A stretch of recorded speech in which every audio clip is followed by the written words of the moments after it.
Hapana. Mnajua nazileta nani? Hakuna. Yalikuwepo hayo kabla. Kila mmoja ajipige kifua, sema sisi ndo sisi.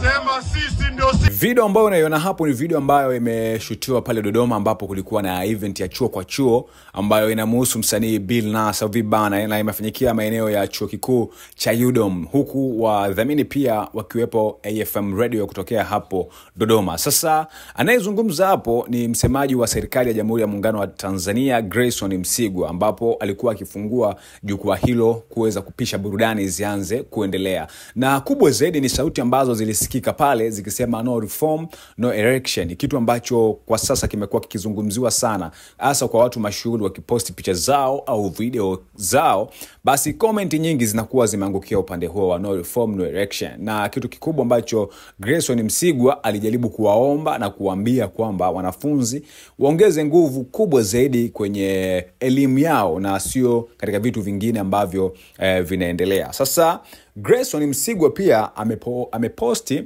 kupitia ukurasa wake wa Instagram na kuandika kwamba hongereni sana wanafunzi wa UDOM kwa tukio zuri la burudani ya chuo kwa chuo.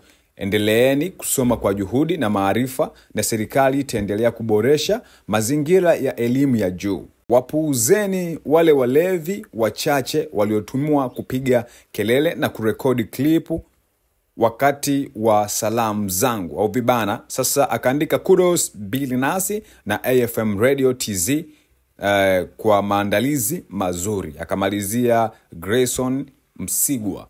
Kama ambavyo nimekuambia, AFM Radio pia ni moja kati ya sponsor ambao walikuwa wakihusika katika show hiyo. Unatazama gani hapo chini kwenye comment kuhusiana na hiki ambacho kimetokea na muendeleo wa hali ya kisiasa hapa nchini Tanzania? Comment zimekuwa ni nyingi sana katika kila page ambayo ukipita, watu maarufu mashuhuri, watu wana comment no election, no reforms no election, no reforms no election, in which paka Grayson Msigwa ambaye ni msemaji wa serikali ya Jamhuri ya Muungano wa Tanzania ameamua kuzungumza pia kuhusiana na kile ambacho yeye hakufurahishwa nacho wakati akizindua rasmi tamasha hilo pale Dodoma la chuo kwa chuo, na nguvu kubwa ilikuwa imepewa na AFM Radio.